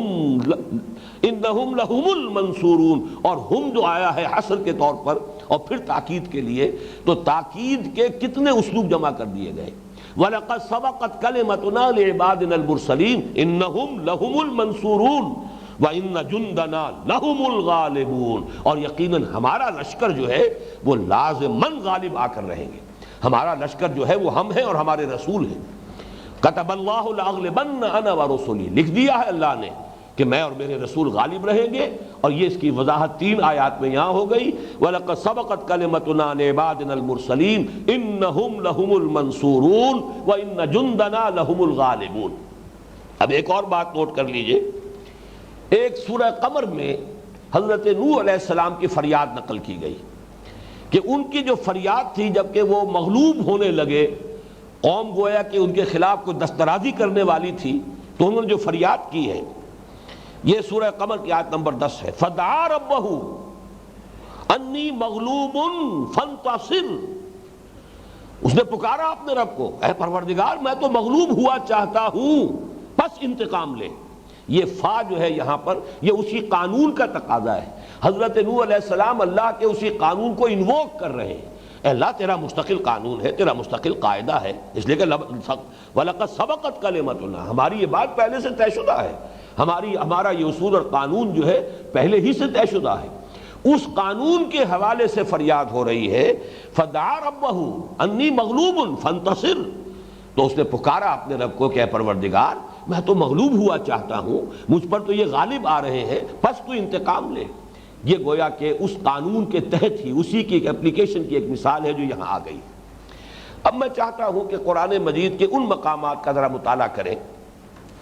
جہاں قطعیت کے ساتھ رسولوں کے یا انبیاء کے قتل کا ذکر ہے، کہ وہاں کیا لفظ آئے. یہ قطعیت کا لفظ میں اس لیے استعمال کر رہا ہوں کہ وہ دونوں آیتیں کہ جن کا میں نے حوالہ شروع میں دیا ہے، یعنی سورہ بقرہ کی آیت نمبر 87 اور سورہ مائدہ کی آیت نمبر 70، ان دونوں میں فعل مضارع استعمال ہوا ہے رسولوں کے قتل کے ضمن میں. تقتلون یقتلون، اور فعل مضارع میں قطعیت نہیں ہوتی. یہ بات جو ہے نحو کا ایک قاعدہ ہے کہ فعل ماضی جو ہے کسی شے کی قطعیت حتمیت ہونے کے لیے، اسی لیے چاہے مستقبل کی بات ہو لیکن یہ کہ اگر قطعی ہے، حتمی ہے، یقینی ہے تو اسے فعل ماضی میں لے آئیں گے. ماضی میں کسی شے کا بیان ہونا نہ صرف یہ کہ اس کے زمانہ ماضی میں اس فعل کے صدور کا اظہار کرتا ہے، بلکہ کسی شے کے قطعی، یقینی اور بالکل حتمی ہونے پر بھی دلالت کرتا ہے. اور یہ بات معقول اور منطقی ہے، اس لیے کہ جو شے ہو چکی، اب وہ تو اس کے بارے میں تو کسی شک و شبے کی گنجائش نہیں، اس حوالے سے ماضی کا صیغہ استعمال ہوتا ہے کسی قطعی شے کے لیے. لیکن مضارع، فعل مضارع جو ہے اس میں کسی شے کا گویا کہ اس طرح کا تذکرہ آتا ہے جیسے کوئی چیز جاری ہو، چل رہی ہو، حال ہے یا مستقبل ہے. ایک تو یہ کہ اس کے اندر یہی قطعیت نہیں ہے، تو اس حوالے سے میں نے یہاں لفظ استعمال کیا قطعی. جہاں پر قتل کا تذکرہ ہے انبیاء اور رسول کا، وہاں آپ دیکھیں گے کہ ہمیشہ لفظ نبی آیا ہے، رسول نہیں آیا. اس کے لیے اب میں چاہتا ہوں کہ یہ آیات آپ کے سامنے آئے. سب سے پہلے سورہ بقرہ کی آیت نمبر 61، اور یہ ہم پڑھ چکے ہیں. وَضُرِبَتْ عَلَيْهِمُ الذِّلَّةُ وَالْمَسْكَنَةُ وَبَاءُوا بِغَضَبٍ مِّنَ اللَّهِ ذَلِكَ بِأَنَّهُمْ كَانُوا يَكْفُرُونَ بِآيَاتِ اللَّهِ وَيَقْتُلُونَ النَّبِيِّينَ بِغَيْرِ الْحَقِّ ذَلِكَ بِمَا عَصَوْا وَكَانُوا يَعْتَدُونَ. اب یہاں نوٹ کیجئے کہ کانو کا لفظ آ رہا ہے، اور کانو کا لفظ جب آتا ہے فعل مضارع پر تو اسے ماضی کے معنی دیتا ہے حتمی طور پر، بلکہ ماضی استمراری. اگر کانا کا یا کانا کانا کانو، یہ پوری گردان یہ اس لفظ کی بھی ہوتی ہے، فعل ناقص ہے یا جو بھی اس کو ایک علیحدہ بحث ہے کہ یہ اس کو حرف مانا جائے یا فعل ناقص مانا جائے، لیکن بہرحال یہ گردان اس کی بھی ہوتی. اگر ماضی پر اس کا اضافہ ہوگا تو وہ ماضی بعید بن جائے گا. کانا فعلا اس نے کیا تھا، اور کانا یفعلو وہ کرتا تھا، کیا کرتا تھا، وہ ماضی استمراری کی شکل بن جائے گا. تو یہاں پر ہے ذالک بانہم کانوا یکفرون بآیات اللہ ویقتلون. اب یہاں یقتلون کا عطف جو ہے یکفرون پر ہو رہا ہے، تو گویا کہ کانو جو ہے جیسے یکفرون پر داخل ہوا اسی طرح یقتلون پر بھی داخل ہے. کانوا یقتلون، ذالک بانہم کانوا یکفرون بآیات اللہ وکانوا یقتلون النبیین بغیر الحق. اور یہاں یہ قطعی معنی میں آ گیا کہ فعل ماضی کے ساتھ مختص ہو گیا تعین کے ساتھ، اور اس کے اندر قطعیت ہے، حتمیت ہے، اس میں کسی شک و شبے کی گنجائش نہیں. ذالک بانہم کانوا یکفرون بآیات اللہ ویقتلون النبیین بغیر الحق ذالک بما عصوا وکانوا یعتدون. پوری آیت کا ترجمہ میں نہیں کر رہا ہوں اس لیے کہ یہ تو ہمارے درس میں آیت آ چکی ہے. اب یہی مضمون دیکھیے، وہی اصول دوبارہ. اہم مضامین قرآن مجید میں دو جگہ ضرور آئیں گے، اور خاص طور پر سورہ بقرہ، سورہ آل عمران کی تو آپس میں جو نسبت ہے وہ بہنوں کی نسبت ہے یا زوجین کی نسبت ہے. لہذا یہ مضمون اب سورہ آل عمران کی آیت نمبر 112 میں آ رہا ہے. ویسے یہ کہ یہ بہت اہم ہے کہ ان دونوں آیات کا تقابل کیا جائے. اور یہود کا جو معاملہ اب ہو گیا ہے کہ یہودیوں کی ایک حکومت قائم ہو گئی ہے، ایک ریاست قائم ہو گئی ہے، اس میں جو اشکال پیدا ہوا ہے بہت سے لوگوں کو، اس کا حل در حقیقت سورہ آل عمران کی اس آیت میں موجود ہے. اب دیکھیں اس وقت وہ چونکہ میرا موضوع نہیں ہے، میں نے صرف حوالہ اور اشارہ کر دیا ہے، لیکن اصل میں جو اس وقت ہمارا مضمون ہے زیر بحث اس کے حوالے سے نوٹ کیجئے. وہاں تھا ضربت علیہم الذلۃ والمسکنۃ وباؤوا بغضب من اللہ، یہ سورہ بقرہ کی آیت کے الفاظ تھے. یہاں ہے ضربت علیہم الذلۃ اینما ثقفوا، الا بحبل من اللہ وحبل من الناس، ان پر ذلت تھوپ دی گئی، مسلط کر دی گئی جہاں بھی وہ پائے جائیں گے، مگر یہ کہ اللہ تعالیٰ کے کسی سہارے پر یا لوگوں کے سہارے سے، لوگوں کا کوئی معاہدہ ہو جائے، لوگوں کی پروٹیکشن ہو۔ اور آپ کو معلوم ہے، ہر شخص جانتا ہے کہ اسرائیل کی ریاست جو ہے وہ اپنے بل پر قائم نہیں ہے، بلکہ وہ در حقیقت اس کو قائم کرنے میں اس وقت کا فرنگ جو تھا جبکہ یہ قائم ہوئی ہے، اس وقت زیادہ اہمیت جو ہے اعلان بالفور کے حوالے سے جو سلسلہ شروع ہوا تھا، جو 1948 میں اسرائیل کے قیام پر منتج ہوا ہے، تو وہ اس میں سب سے بڑا رول پلے کیا برطانیہ نے، اور آج جو ہے وہ امریکہ ہے۔ فرنگ کی رگیں جہاں پنجہ یہود میں ہے، ان کے اگر سہارا حاصل نہ ہو تو ظاہر بات ہے کہ اسرائیل جو ہے کبھی کا اس کی تکہ بوٹی جو ہے عرب کر چکے ہوتے۔ 1973 کی رمضان وار میں تو ثابت کر دیا تھا کہ 1967 میں اگرچہ جو بھی شکل سامنے آئی تھی وہ بہت ہی رسوا کن تھی، خاص طور پر مصریوں کے لیے، لیکن تمام عرب اقوام کے لیے، لیکن 1973 میں مصریوں نے اپنی شکست کا داغ دھو دیا تھا، وہ جو کلنک کا ٹیکا تھا وہ مٹا دیا تھا۔ لیکن یہ کہ جب امریکہ کی براہ راست اس کے اندر جو ہے وہ ان کو حفاظت حاصل ہوئی ہے تو پھر ان کا تحفظ ہوا۔ تو الا بحبل من اللہ وحبل من الناس وباؤوا بغضب من اللہ وضربت علیہم المسکنہ ذالک، اب پھر اب وہی الفاظ آ رہے ہیں، ذالک بانہم کانوا یکفرون بآیات اللہ ویقتلون الانبیاء بغیر حق۔ فرق صرف یہ کیا گیا ہے کہ وہاں نبیین تھا، یقتلون النبیین بغیر الحق، الف لام کے ساتھ معرفہ حق کا، یہاں پر یقتلون الانبیاء بغیر حق، آخری الفاظ بالکل وہی ہے، ذالک بما عصوا وکانوا یعتدون۔ یہ سب کچھ در حقیقت انہیں سزا ملی اس بات کی کہ انہوں نے نافرمانی کی روش اختیار کی اور حد سے تجاوز کرتے رہے۔ یہاں بھی جو بات میں نے نوٹ کی کروائی ہے آپ کو، اس کو نوٹ کر لیجئے، کانو کا یہاں پر کانو یکفرون بآیات اللہ ویقتلون، یہاں پہ کانو ہی در حقیقت یہاں بھی موجود ہے، مقدر ہے، محذوف ہے، کانو یقتلون الانبیاء بغیر حق، وہ قتل کرتے رہے نبیوں کو بغیر حق کے۔ تو جہاں حتمی قتل کا تذکرہ ہے ان دونوں آیات میں، سورہ بقرہ کی آیت نمبر 61 اور سورہ آل عمران کی آیت نمبر 112، اس میں جو بھی لفظ استعمال ہو رہا ہے وہ انبیاء کا ہے، نبیین کا ہے، رسولوں کا نہیں۔ اسی طریقے سے دوسری مثال لیجئے، قتلہم الانبیاء، سورہ آل عمران کی آیت نمبر 181، لقد سمع اللہ قول الذین قالوا ان اللہ فقیر ونحن اغنیاء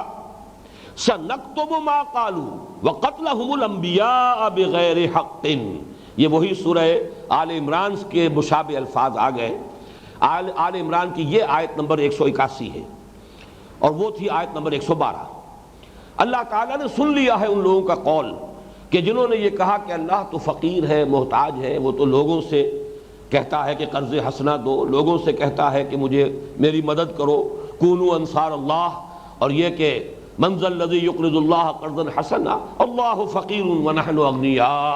جب ہم سے مانگ رہا ہے تو ہم غنی ہیں۔ سنکتب ما قالوا، ہم لکھ لیں گے جو کچھ انہوں نے کہا ہے، لکھ لیں گے۔ اس میں بڑا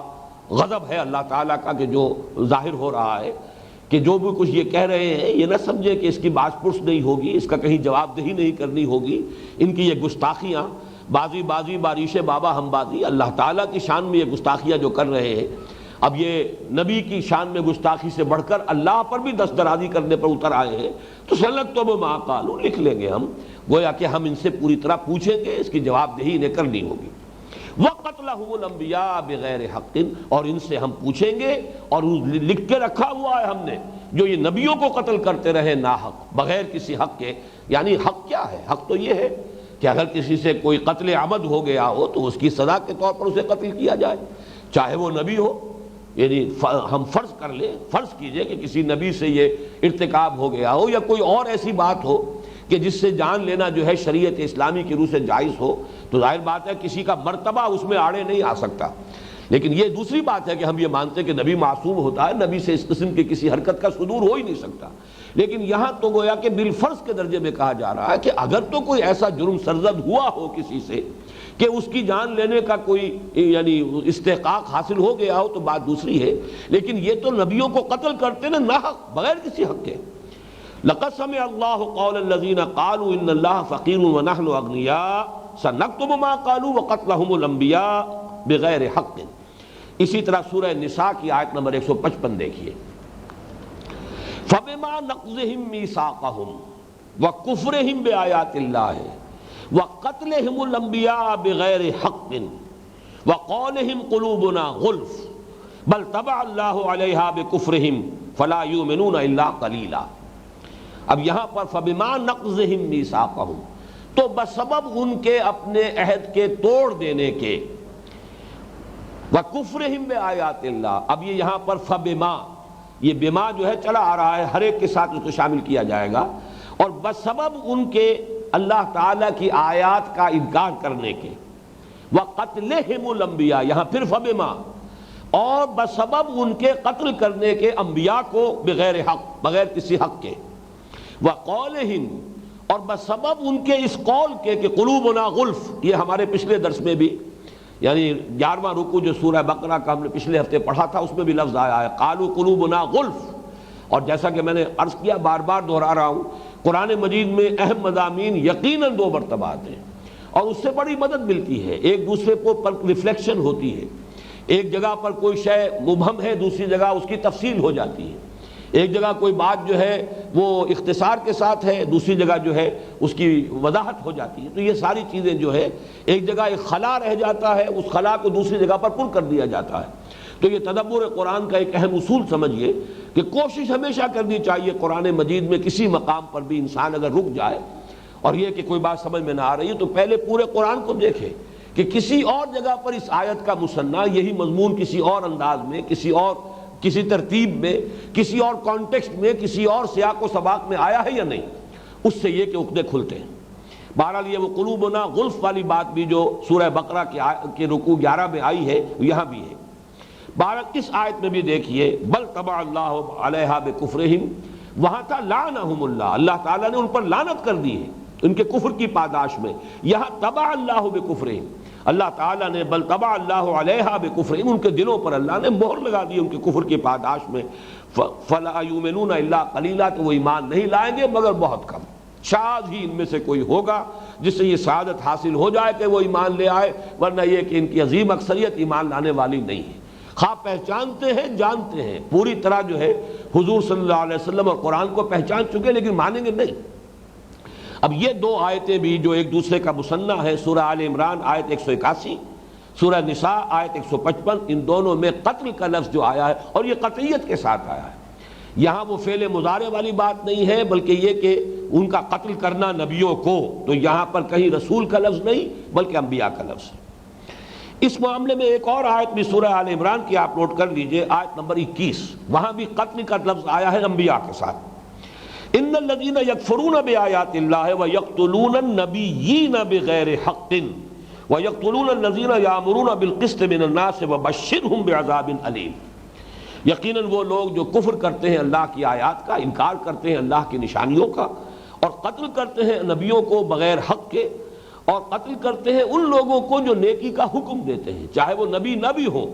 جو بھی کوئی حق کی بات کہنے والا ہے اور لوگوں کو نکیر کرنے والا ہے منکر پر، تو ان کو بھی قتل کرنے کے درپے ہو جاتے ہیں یا قتل کر ڈالتے ہیں، فبشرہم بعذاب علیم، تو اے نبی ان کو بشارت دے دیجئے ایک دردناک عذاب کی۔ اب آئیے اس مسئلے میں جو ایک بہت ہی اہم موضوع ہے وہ یہ ہے کہ قرآن مجید میں جو میں نے اصول آپ کے سامنے رکھا تھا کہ جہاں کہیں ایک دوسرے کے تقابل میں تذکرہ آئے گا اور ایک جگہ پر آئے گا وہ ہوگی بہت فیصلہ کن بات۔ چنانچہ سورہ آل عمران میں حضرت یحییٰ اور حضرت عیسیٰ کا ذکر ہے۔ ویسے تو قرآن مجید میں یہ تذکرہ جو ہے 2 صورتوں میں، ایک مکی صورت سورہ مریم، لیکن چونکہ وہ مکی دور کی ہے لہذا اس میں صرف ابتدائی جو زمانہ ہے حضرت یحییٰ علیہ السلام کا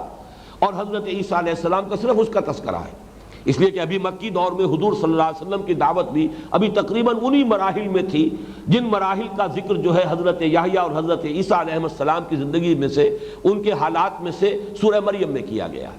سورہ آل عمران اب یہ مدنی صورت ہے، اور مدنی صورت میں اب حضور صلی اللہ علیہ وسلم کی دعوت اور آپ کی تحریک کا لفظ بھی استعمال کرنا چاہیں جو انقلابی جد و جہد تھی وہ اب اس مرحلے میں داخل ہو چکی ہے، جبکہ تصادم ہے اور قتال کا بازار گرم ہو چکا ہے، یقتلون و یقتلون والی بات ہے، جیسے کہ سورہ توبہ کی آیت نمبر 111 میں الفاظ آئے ہیں ان اللہ اشتری من المؤمنین انفسهم واموالهم بان لهم الجنہ یقاتلون فی سبیل اللہ فیقتلون ویقتلون، اللہ تعالیٰ نے اہل ایمان سے ان کی جانیں اور مال خرید دیے ہیں جنت کے عوض، پس وہ اللہ کی راہ میں قتال کرتے ہیں، قتل کرتے بھی ہیں، قتل ہوتے بھی ہیں۔ تو یہ جو یقتلون و یقتلون کا بازار گرم ہوا ہے، تو اسی حوالے سے سورہ آل عمران میں بھی وہی حضرت مریم، حضرت زکریا کا ذکر ہوا، پھر حضرت یحییٰ کا اور حضرت عیسیٰ کا ذکر ہوا، بعین ہی وہ سارا معاملہ کہ جو سورہ مریم میں آیا ہے آپ کو وہ ملے گا ذرا سے مختلف الفاظ میں، یہ گویا کہ اس کا مثنیٰ ہے مکمل سورہ آل عمران میں۔ لیکن سورہ آل عمران چونکہ نازل ہوئی مدنی دور میں، تو حضرت عیسیٰ، حضرت یحییٰ کی زندگی کے بھی وہ دور بھی سامنے لائے گئے، خاص طور پہ حضرت عیسیٰ علیہ السلام کی زندگی کا، کہ جن میں اب وہ تصادم شروع ہو چکا تھا، من انصاری اللہ کی جس میں کہ صدا بلند کی ہے حضرت عیسیٰ علیہ السلام نے، اب کون ہے میرا مددگار، اس لیے کہ ظاہر بات ہے بھٹی گرم ہو چکی ہے، تصادم کا آغاز ہو چکا ہے، کون ہے وہ اللہ کا مخلص بندہ جو میرا مددگار بننے کے لیے تیار ہے۔ لہذا یہاں جو حضرت یحییٰ کا ذکر آیا ہے اور حضرت عیسیٰ علیہ السلام کا ذکر آیا ہے، وہ اس اعتبار سے بہت اہم ہے۔ نوٹ کیجئے کہ حضرت یحییٰ کی بدا میں جو آیت آئی ہے، آیت نمبر 39، اب میرے پاس اس کا وہ ہے نہیں، کوئی ہے اس کی کاپی تمہارے پاس؟ نہیں۔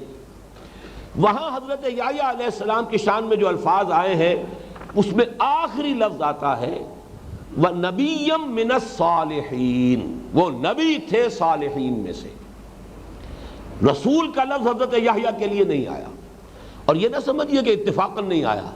اس لیے کہ جب وہی پر سائملٹینیس کنٹراسٹ کو ذہن میں رکھیے، جب اسی جگہ پر تذکرہ آ رہا ہے حضرت عیسیٰ علیہ السلام کا، تو وہاں پر آیت نمبر 49 میں وَرَسُولًا إِلَىٰ بَنِي اسرائیل، وہ رسول تھے بنی اسرائیل کی طرف۔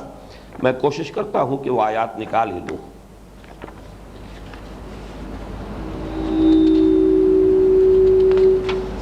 بارے میں آیا ہے فَنَادَتْهُ الْمَلَائِكَةُ وَهُوَ قَائِمٌ يُصَلِّي فِي الْمِحْرَابِ أَنَّ اللَّهَ يُبَشِّرُكَ بِيَحْيَىٰ، حضرت زکریا علیہ السلام نے چونکہ دعا کی تھی پروردگار مجھے اولاد عطا فرما، اولاد نرینہ عطا فرما، جب اس لڑکی پر حضرت مریم پر تیرا اتنا کرم ہے، تیرا اتنا فضل ہے، تو نے اسے اتنا نوازا ہے، اتنی سعادت، اتنی نیکی، تو مجھے بھی پروردگار ایسی اولاد عطا فرما۔ تو وہاں پر اب جب جواب دیا گیا فَتَقَبَّلَهَا رَبُّهَا بِقَبُولٍ حَسَنٍ وَأَنبَتَهَا نَبَاتًا حَسَنًا، یہ حضرت مریم کا تذکرہ ہے۔ لیکن اس کے بعد كُلَّمَا دَخَلَ عَلَيْهَا زَكَرِيَّا الْمِحْرَابَ وَجَدَ عِندَهَا رِزْقًا قَالَ يَا مَرْيَمُ أَنَّىٰ لَكِ هَٰذَا قَالَتْ هُوَ مِنْ عِندِ اللَّهِ إِنَّ اللَّهَ يَرْزُقُ مَن يَشَاءُ بِغَيْرِ حِسَابٍ۔ جب کبھی حضرت زکریا علیہ السلام حضرت مریم کے پاس جاتے تھے، وہ چونکہ اکثر و بیشتر معتکف ہوتی تھی کسی حجرے میں ہیکل کے، وہاں جاتے تھے تو دیکھتے تھے کہ ان کے پاس رزق ہے۔ اس کے دو مفہوم کیے گئے ہیں کہ بغیر موسم کے میوے موجود ہیں وہاں، کہیں پورے شہر میں کہیں آس پاس وہ میوہ نہیں ہے، پھل نہیں ہے، اور وہاں ان کے پاس موجود ہے۔ یہ تو ظاہر پر جنہوں نے اس کو محمول کیا ہے انہوں نے میوہ جس معنی میں کہ یہ میوے اور پھل ہوتے ہیں، اور کچھ لوگوں نے تعویل یہ کی ہے کہ حکمت کی بات، یہ رزق جو ہے، فہم، تفقہ، یہ بہت بڑا رزق ہے جو اللہ تعالیٰ کی طرف سے کسی کو عطا ہو جائے۔ جیسے کہ سورہ واقعہ میں بھی آیا ہے تجعلون رزقکم انکم تکذبون، تم نے اپنا نصیب یہ ٹھہرا لیا ہے کہ تم قرآن کو جھٹلا رہے ہو۔ تو یہاں رزق جو ہے یہ کوئی کھانے پینے کی چیزوں کے بارے میں نہیں آیا، تو دوسرا مفہوم یہ لیا گیا ہے۔ دونوں کے اعتبار سے جب انہوں نے دیکھا کہ اس مریم پر اللہ تعالیٰ کی یہ عنایتیں ہیں اور اس طریقے سے اللہ نے اسے نوازا ہے، تو وہاں ہنالک دعا زکریا ربہ، اسی وقت ہنالک دیئر اینڈ دین، اسی وقت جو ان کی طبیعت کے اندر یہ کیفیت پیدا ہوئی، فوراً اسی وقت انہوں نے دعا کی، پکارا اپنے رب کو، قال رب حب لی من لدنک ذریۃ طیبہ انک سمیع الدعاء، پروردگار مجھے بھی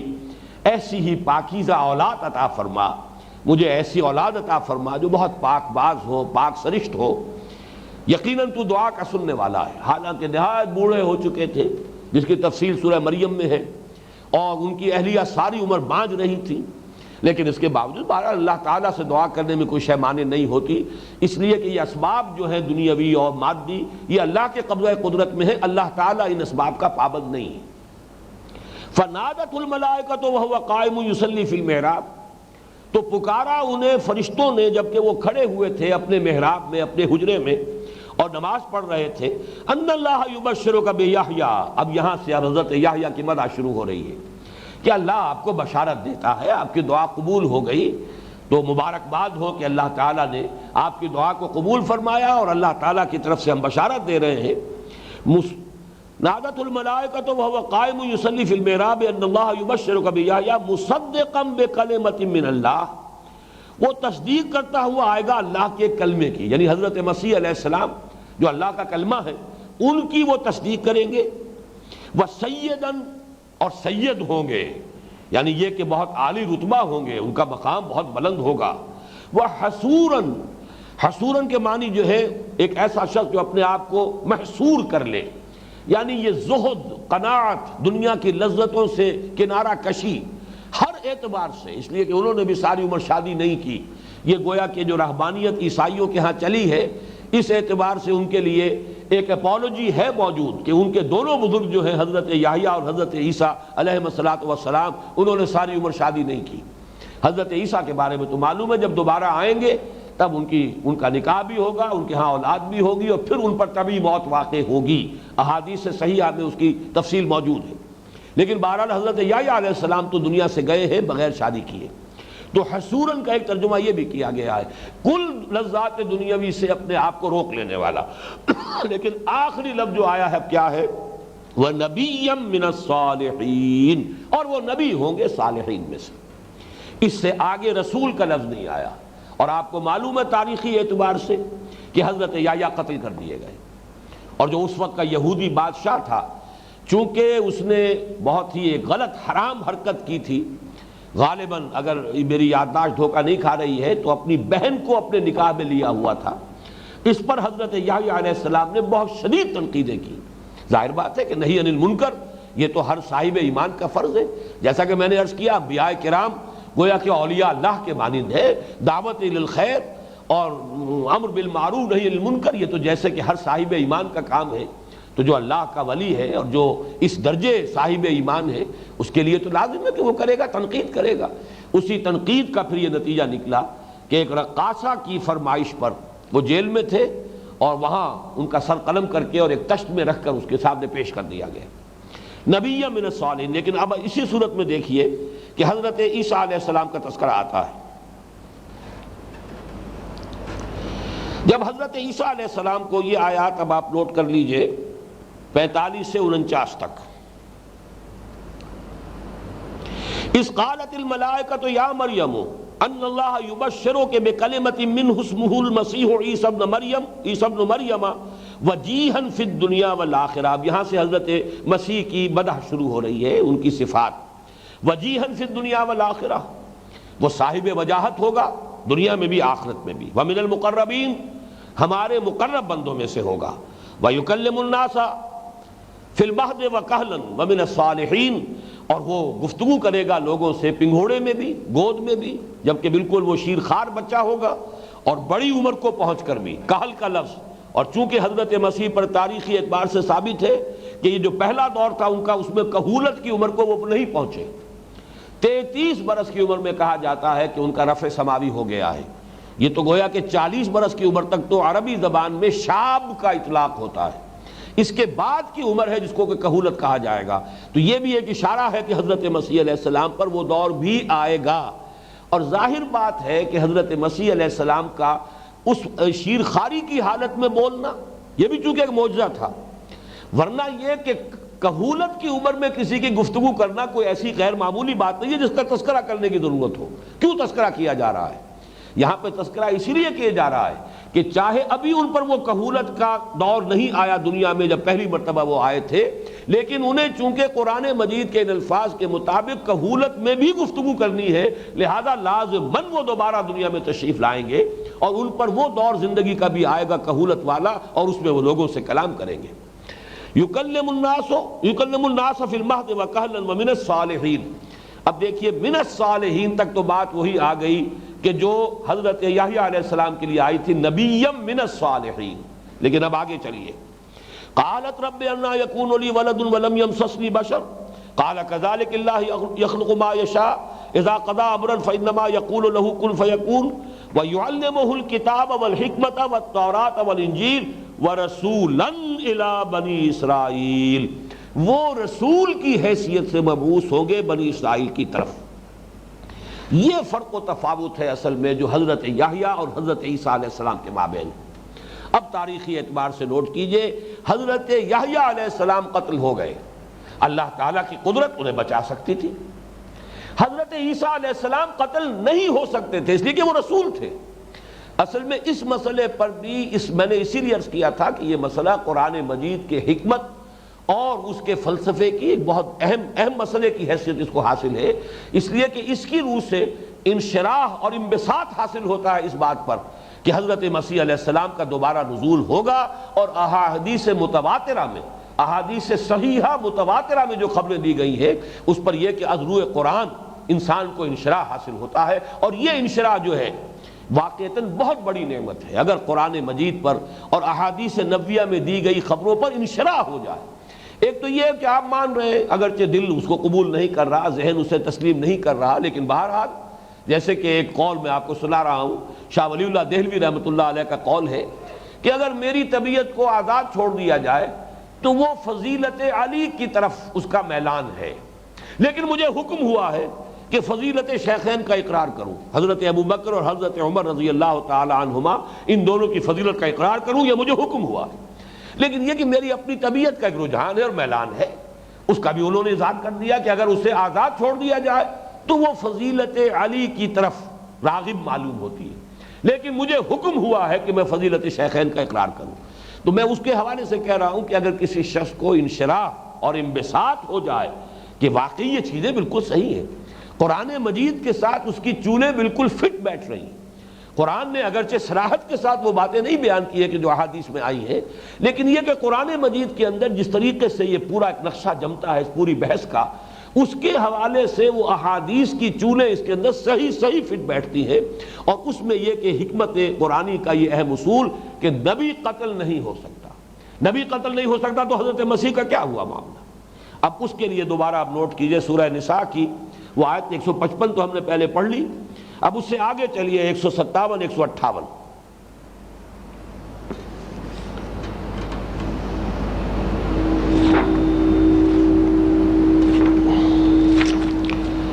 معافی چاہتا ہوں، مجھے اس نشانات لگا کے لانے چاہیے تھے۔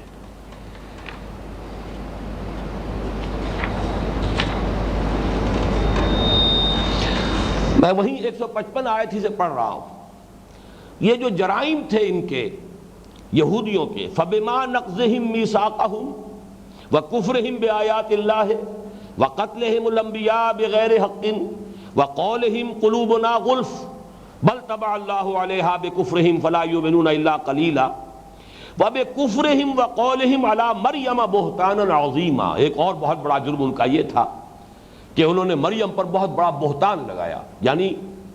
وہ حضرت مریم پر اگر وہ خاص اللہ تعالیٰ کے ایک فعل اور امر کن کی وجہ سے ان کا حمل نہیں ہوا تھا حضرت مسیح کا، تو گویا کہ پھر وہ بدکاری کا ارتکاب۔ چنانچہ یہ یہودیوں نے، اور ان کی جرأتوں کا یہ عالم ہے، سن آف مین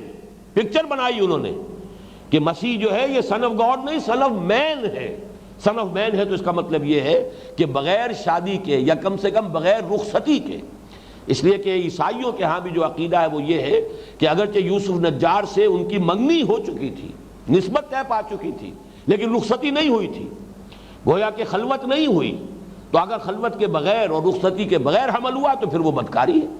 تو یہ بہتان عظیم ہے جو حضرت مریم پر یہود نے لگایا کہ یہ در حقیقت مسیح جو ہے ولد الزنا ہے، یہ اس کا ذکر قرآن مجید کر رہا ہے۔ وَبِكُفْرِهِمْ وَقَوْلِهِمْ عَلَى مَرْيَمَ بُهْتَانًا عَظِيمًا وَقَوْلِهِمْ إِنَّا قَتَلْنَا الْمَسِيحَ عِيسَى ابْنَ مَرْيَمَ رَسُولَ اللَّهِ۔ یہ ذرا نوٹ کیجئے، اس مقام کو سمجھنا بہت ضروری ہے، اور ان کے اس قول کی پاداش میں یا بسبب ان کے اس قول کے، یہ فبما جو ہے چلا آ رہا ہے آیت نمبر 155 کے شروع سے جو فبما چلا ہے، فبما نقضهم ميثاقهم وكفرهم بآيات الله، یہاں بھی فبما،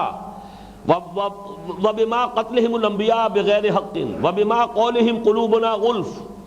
وبما كفرهم وقولهم على مريم بهتانا عظيما وبما قولهم انا قتلنا المسيح عيسى ابن مريم رسول اللہ۔ اور ان کے اس قول کی پاداش میں کہ انہوں نے کہا ہم نے قتل کیا ہے عیسیٰ ابن مریم کو، اللہ کے رسول کو۔ اب یہاں نوٹ کیجئے، یہ رسول اللہ کے جو الفاظ یہاں آئے ہیں یہ ہرگز یہود کا قول نہیں ہو سکتے، اس لیے کہ اگر انہوں نے رسول اللہ مانا ہوتا وہ تو سارا جھگڑا ہی ختم تھا۔ پھر یہ در حقیقت سائن آف ایکسکلیمیشن کے ساتھ، اگرچہ عربی زبان میں یہ سائنز نہیں ہے، نہ وہ فل سٹاپ اور کوما اور یہ تمام کے تمام جو بھی انگریزی کے اندر موجود ہے وہ یہاں نہیں ہے۔ یہاں تو انسان کو سیاق و سباق سے بات سمجھنی پڑتی ہے کہ کہاں وقف ہے۔ یہ ہمارے ہاں قرآن مجید میں جو اوقاف کے نشانات ہیں یہ بھی در حقیقت اصل قرآن جو تھا مصحف عثمان کے اندر موجود نہیں ہے۔ یہ تو اس لیے کہ جو بھی صاحب زبان ہوتا ہے وہ زبان کا جو اس کا سیاق و سباق ہے اس سے سمجھتا ہے کہاں وقف ہے، کہاں سے کلام شروع ہو رہا ہے، کہاں سے استیناف ہے، کہاں سے بات جو ہے نئی شروع ہو گئی، کہاں بات ایک مکمل ہو گئی۔ بہرحال ہمارے لیے تو سہولت یہ کی گئی ہے عجمیوں کے لیے کہ یہ تمام نشانات لگائے گئے ہیں۔ تو نوٹ کیجئے یہاں پر وَقَوْلِهِمْ إِنَّا قَتَلْنَا الْمَسِيحَ ابْنَ مَرْيَمَ رسول اللہ، اور ان کا یہ کہنا کہ ہم نے قتل کیا عیسیٰ ابن مریم کو، رسول اللہ کو۔ یہ رسول اللہ کے الفاظ اللہ کی طرف سے ہیں، یعنی ان کا یہ کہنا کہ انہوں نے اللہ کے رسول کو قتل کر دیا، عیسیٰ ابن مریم کو قتل کیا، یعنی انہونی بات ہے، امپاسبل امپاسبل امپاسبل، انہونی بات، اس لیے کہ اللہ کا رسول قتل ہو ہی نہیں سکتا۔ تو ان کا یہ کہنا جو ہے یہاں پر رسول اللہ کا لفظ جو ہے اچھی طرح نوٹ کیجئے کہ یہ ان کے قول کا جز نہیں ہو سکتا۔ اگر ان کے قول کا جز ہو تو اس کا مطلب یہ کہ انہوں نے اللہ کا رسول مان لیا۔ اللہ کا رسول مانتے تو قتل کاہے کو کرتے؟ اللہ کا رسول مان لیتے تو جھگڑا ختم تھا۔ اللہ کا رسول مانتے تو پھر تو ان کی پیروی کرتے، ان پر ایمان لاتے، ان کا اتباع کرتے، ان کی اطاعت کرتے، مطابعت اختیار کرتے۔ لیکن اصل میں انہوں نے کہا وہ تو یہ تو جادوگر ہے، جیسا کہ میں نے پچھلے درس میں بتایا تھا کہ یہ جو کچھ دکھا رہا ہے، جو معجزے کہہ رہا ہے، یہ شعبدے ہیں، اور یہ جنوں اور بھوتوں کا سردار ہے بارز مول، یہ در حقیقت اس کی مدد سے یہ سارے شعبدے دکھا رہا ہے۔ تو ان کا کہنا تو یہ تھا، اور جیسا کہ اگلے رکوع میں ہم مطالعہ کریں گے سورہ بقرہ کے 12ویں رکوع میں کہ سحر جو ہے وہ کفر ہے، لیکن یہ کہ ان کو کہا گیا یہ ساحر ہے، انہوں نے جادو کے بل پر یہ سارے کے ساری چیزیں دکھائی ہیں، اور یہ جادو در حقیقت بھوتوں اور جنوں کے سردار بالغ مول جو ہے شیطانوں کے سردار اس کی مدد سے دکھا رہا ہے۔ تو ان کا قول تو یہ تھا۔ یہاں یہ لفظ جو رسول اللہ آیا ہے یہ در حقیقت میری آج کی اس پوری گفتگو کا خلاصہ ہے۔ اللہ کا رسول تو قتل ہو ہی نہیں سکتا، ان کا یہ کہنا کہ ہم نے عیسیٰ ابن مریم کو قتل کر دیا، گویا کہ وہ یہ دعویٰ کر رہے ہیں کہ انہوں نے اللہ کے رسول کو قتل کر دیا، حالانکہ اللہ کا تو طے شدہ معاملہ یہ ہے کتب اللہ لاغلبن انا ورسلی ولقد سبقت کلمتنا لعبادنا المرسلین انہم لہم المنصورون وان جندنا لہم الغالبون۔ اور یہ کہ حضرت نوح علیہ السلام نے جو فریاد کی تھی فدعا ربہ انی مغلوب فانتصر، ان تمام چیزوں کو ذہن میں رکھیے اس رسول اللہ کے کلمے کے ساتھ کہ کیسے ممکن ہے کہ وہ اللہ کے رسول کو قتل کر سکتے۔ اس سے وہ بات بالکل پختہ ہو کر ثابت ہو جاتی ہے کہ رسول قتل نہیں ہو سکتے۔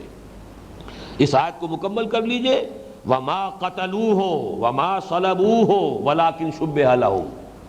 ہرگز انہوں نے قتل نہیں کیا اسے۔ اب آپ غور کیجئے کہ آخر اس شد و مد کے ساتھ نفی کیوں ہو رہی ہے؟ حضرت یحییٰ کو قتل کر دیا، حضرت زکریا کو قتل کر دیا، قرآن مجید بار بار کہتا ہے انہوں نے نبیوں کو قتل کیا۔ تو اس حوالے سے قتل انبیاء تو کوئی ایسی بڑی بات نہیں ہے، کوئی انوکھی بات نہیں ہے، کوئی انہونی بات نہیں ہے، لیکن یہ سارا شد و مد در حقیقت اسی اعتبار سے ہے کہ حضرت مسیح نبی نہیں تھے، صرف رسول تھے۔ رسول قتل نہیں ہو سکتا۔ رسولاً الی بنی اسرائیل بمقابلہ حضرت یحییٰ، دونوں کنٹمپریریز ہیں، ہم عصر ہیں، دونوں کا ذکر سورہ مریم میں بھی ایک ساتھ آ رہا ہے، سورہ آل عمران میں بھی ایک ساتھ آ رہا ہے، لیکن حضرت یحییٰ کا تذکرہ ختم ہو جاتا ہے وہ نبی من الصالحین پر، اور حضرت عیسیٰ علیہ السلام کا تذکرہ آتا ہے رسولاً الی بنی اسرائیل تک۔ تو فرمایا وما قتلوہ وما صلبوہ ولکن شبہ لہم، نہ انہوں نے اسے قتل کیا نہ صلیب دی، بلکہ ان کے لیے ایک مشابہت پیدا کر دی گئی، ایک شبہ اور یوں سمجھیے صورت بنا دی گئی۔ شبہ لہم یہ تشبیہ سے ہوگا، باب تفعیل میں شباہت جسے ہم کہتے ہیں، شباہت دے دینا۔ اور یہ بات میں نے بار عرض کی ہے، آج چونکہ یہ آیت آ گئی ہے زیر گفتگو تو میں عرض کر دوں، مفسرین جو ہے اس معاملے میں ایک بڑے اشکال میں مبتلا رہے کہ ہوا کیا، یہ قرآن مجید سے معلوم نہیں ہوتا، کیسے شبہ میں ڈالا گیا، کس مرحلے پر انہیں بچایا گیا۔ آیا سولی چڑھے یا نہیں چڑھے؟ قرآن کہتا ہے وما صلبوہ، ان کو سولی دی نہیں گئی، تو یہ کیسے ہوا؟ کون سولی چڑھا؟ اس لیے کہ کہا تو ہے، تاریخ تو ثابت کر رہی ہے سولی چڑھا، اور سولی ہی پھر ان کے مذہب کی جو ہے سب سے بڑی علامت بن گئی، وہ تو گویا کہ ان کا شعار ہے سب سے بڑا سلیب، سلیبی ہی تو یہ کہلاتے ہیں، سلیبی ہی جنگیں، انہوں نے جنگیں جو لڑی مسلمانوں کے خلاف وہ سلیبی جنگیں کہلاتی ہیں۔ تو اس اعتبار سے یہ ایک اشکال رہا ہے در حقیقت، کچھ یعنی ظن اور تخمین اور اندازے سے کچھ فل ان دی گیپ کرنے کی کوشش ہوتی رہی ہے، لیکن یہ اللہ کا شکر ہے، اور یہ بھی گویا کہ قرآن مجید کے اس وعدے کا ایک ظہور ہے، سنریہم آیاتنا فی الآفاق وفی انفسہم حتی یتبین لہم انہ الحق۔ قرآن مجید کی حقانیت کے لیے اللہ تعالیٰ شواہد اور اس کے لیے انسانوں کو آفاق و انفس کے اندر جیسے نشانیاں دکھاتا رہے گا، ایسے ہی تاریخی اعتبار سے اب ذوالقرنین کون تھا؟ اس صدی میں آ کر جو ہے استخر کی جب یہ ساری کھدائی ہوئی ہے اور ذوالقرنین کا مجسمہ تب نکل آیا جس کے اندر 2 سینگ لگے ہوئے ہیں، اس نے اپنے تاج میں 2 سینگ لگا لیے تھے، اس لیے کہ اس سے پہلے ایران جو ہے کبھی ایک ملک نہیں تھا، پارس اور میڈیا، مادہ یا میڈیا، یہ 2 ملک تھے علیحدہ علیحدہ۔ یہ ایک عظیم شخصیت ایسی ابھری، دونوں ملکوں کو جوڑ دیا، ایک عظیم ملک سلطنت ایران، اور اس کی علامت کے طور پر اپنے تاج میں 2 سینگ لگائے، ذوالقرنین 2 سینگوں والا، اور وہی ہے شخص جس نے کہ پھر حملہ کیا تھا بیبیلونیا پر، اور بیبیلونیا میں اس وقت یہودی جو ہے کیپٹیوٹی میں تھے، حالت اسیری میں تھے، تو حملہ کیا ہے اور بیبیلونینز کو اس نے شکست دی ہے، اور جو دشمن کا دشمن ہوتا ہے وہ دوست ہوتا ہے، تو چونکہ یہودیوں کے ساتھ دشمنی تھی ان بیبیلونینز کی، لہذا یہودیوں کی سرپرستی کی ہے عبدالقرنین نے، اور کہا جاؤ تم اپنے ملک اور یروشلم جا کر دوبارہ آزاد کرو، تب جا کر کہیں ان کا دوبارہ واپسی ہوئی ہے فلسطین میں، لہذا یہودی اسے اپنا بہت بڑا محسن مانتے ہیں۔ یہی وجہ کہ یہودیوں کے سکھانے پر اہل مکہ نے سوال کیا تھا حضور سے ذوالقرنین کون تھا، جس کا کہ پھر سورہ کہف کے اندر تفصیل کے ساتھ ذکر آیا ہے۔ اب یہ ظاہر بات ہے کہ یہ حقائق ہیں جو منکشف ہو رہے ہیں، اور اس کی تمام جو مہمات تھی اب قرآن مجید کے بیان کے مطابق، حالانکہ اس سے پہلے تاریخ جو ہے ان کے تذکرے میں اس طریقے کی باتیں موجود نہیں تھی، اب خدائیاں ہو کر اور وہ حقائق جو ہے وہ منظر عام پر آ رہے ہیں۔ اسی طرح کا معاملہ یہ ہے کہ انجیل برنباس نے بات کھول دی ہے کہ حضرت مسیح علیہ السلام کو تو عین اس وقت، چونکہ یہ مسئلہ آ گیا گفتگو میں تو میں عرض کر دیتا ہوں، تفسیر اس کی یہ ہے کہ جب حضرت مسیح علیہ السلام کے خلاف یہودیوں کی عدالت نے قتل کا فتویٰ صادر کر دیا، واجب القتل ہے، حضرت مسیح روپوش ہو گئے، چنانچہ وہ کبھی کہیں وہ گھومتے بھی رہتے تھے روپوشی کی حالت میں۔ ایک وقت میں وہ ایک باغ میں روپوش تھے، اور باغ میں جیسا کہ ہوا کرتا ہے کوئی کوٹھڑی تھی جس میں کوئی آلات رکھے ہوئے ہیں، کوئی کھرپیاں ہیں، کوئی اور ہے، کوئی اس طرح کی چیزیں عام طور پر جیسے رکھے ہوتے ہیں باغات کے اندر آلات، تو اس طرح کی کوٹھڑی کے اندر وہ وہاں تھے۔ وہاں انہوں نے شام کو جو لاسٹ سپر ہے اپنے تمام 12 حواریین کے ساتھ کھانا کھایا آخری، اور پھر یہ انہوں نے کہا کہ اب یہ رات بڑی اہم ہے، سب کے سب لوگ عبادت کرو، میں بھی عبادت کروں گا۔ خود اس کوٹھڑی کے اندر چلے گئے کہ میں یکسو ہو کر، جیسے کہ حالت اعتکاف ہوتا ہے، مجھے وہاں عبادت کرنی ہے، تم یہاں باہر باغ کے اندر جو ہے کھلے میدان میں عبادت کرو۔ ہوا یہ کہ وہ جو حواریین تھے وہ سو گئے، ان میں سے ایک تھا جو بے ایمان ہو چکا تھا، یہودا اسکریوتی، جیوڈاس اسکریوٹ، اس نے یہ دل میں ارادہ کر لیا تھا، اس لیے کہ 30 اشرفیوں کا اعلان ہو چکا تھا، 30 پیسز آف گولڈ، کہ جو شخص بھی عیسیٰ کو گرفتار کرائے گا 30 اشرفیاں انعام ملے گا۔ لہذا اس کا دل بے ایمان تھا، اس نے دیکھا باقی سب سو گئے، وہاں سے کھسک کر گیا ہے، اور جا کر اس نے رات کو کہا ہے کہ میں اس وقت گرفتار کرا سکتا ہوں، آدمی دیجئے ساتھ تاکہ میں گرفتار کرا لوں۔ وہاں سے وہ جو بھی پیادے کہیے یا سپاہی کہیے ان کو لے کر آیا ہے، اور دروازے کے باہر کھڑا کر کے باغ کے اس نے کہا کہ میں پہلے اندر جاتا ہوں، جس سے میں مخاطب ہوں اور یہ کہوں کہ اے ہمارے آقا، اے ہمارے استاد، اس کو پکڑ لینا، وہ مسیح ہے۔ اس لیے کہ معلوم ہوتا ہے کہ یہ جو سپاہی تھے یا پیادے تھے یہ رومن تھے، اس لیے کہ حکومت رومیوں کی تھی، آٹونومی جو ہے مذہبی آزادی رومیوں نے یہودیوں کو دے رکھی تھی۔